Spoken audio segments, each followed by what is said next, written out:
Geometry Dash 2.2 has just been announced. The GD Awards have been awarded to Blee, Eric Van Wilderman, Nexus, Blee, and DimRain47. Grief is about to be released and is receiving hate. Zoink is about to verify Tidal Wave. These things all seem good, right? Grief is a Slaughterhouse sequel, so it deserves hate.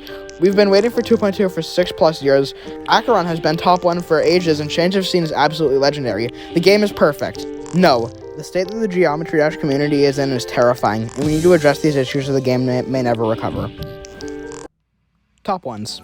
The current top 1 demon in Geometry Dash is Acheron. Everyone knows that. Another well-known thing is that Zoink, the current best player in Geometry Dash, is verifying a level that will probably be harder than Acheron called Tidal Wave.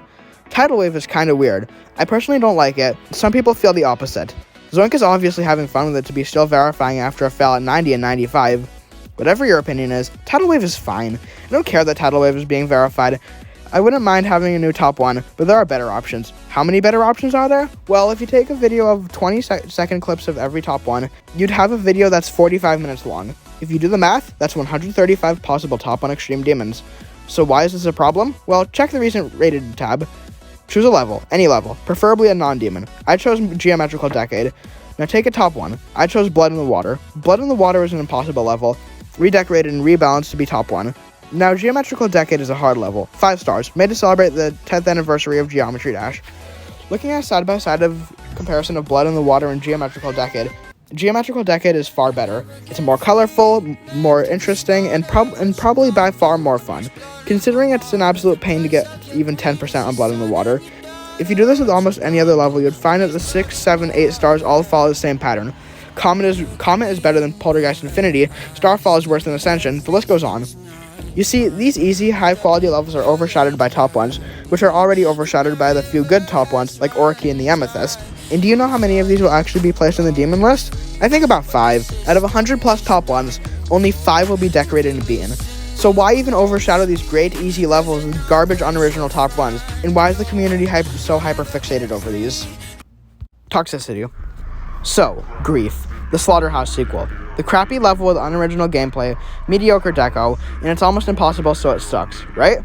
Well, when Grief came out, those were the arguments. Now, Grief is far better, and according to Woolsey, one of the best top 1s. Why are we talking about previous opinions on Grief? Well, it's because the community hated Grief. We all hated Grief because it was bad. We didn't see the fact that the level was supposed to be a recreation of an old Impossible level, which is inherently bad and not fun. Also, the level is top 1 difficulty because the level was impossible, so the level is almost impossible for that exact reason. Finally, the part of bad deco is completely resolved, but to quickly touch on it, you only saw a few parts. Your entire perception of the deco would have been completely changed if you would have saw Grenade of Tacos' part first. The entire community failed to see these points. We criticized the level and just called it a day. Now the community goes harder than just criticizing a level. Here are some examples. People telling Splunk he will never jump to Edge of Destiny, but encouraging someone to jump from 9 circles to Firework. People criticizing Hyper for beating Sleepless in safe mode, even though it took her multiple weeks and almost 20,000 attempts on it. Sending Splunk death threats because he didn't like the G10 animation as much as Dragon Ball.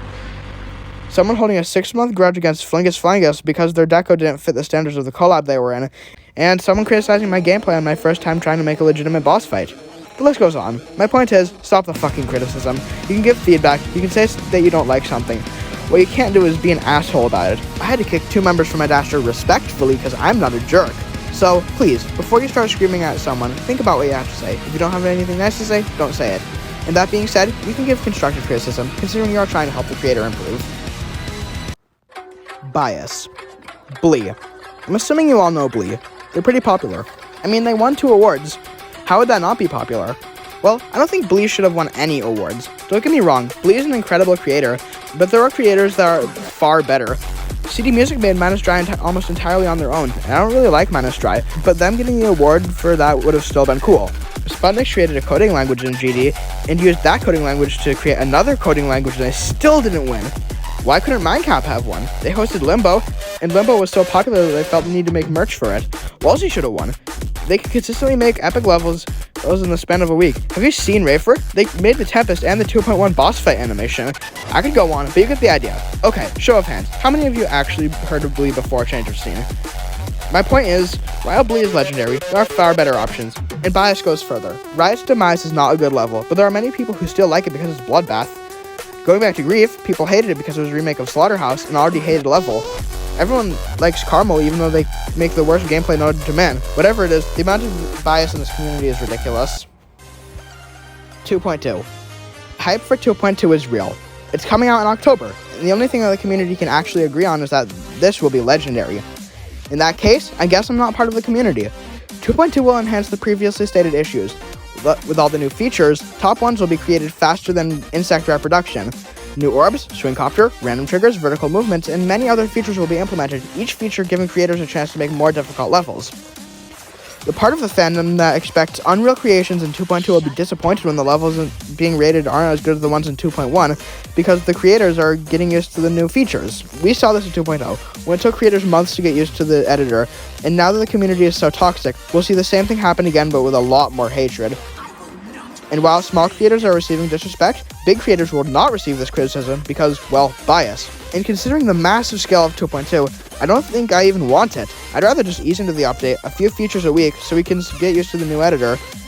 But we're so far into the process that that's literally impossible.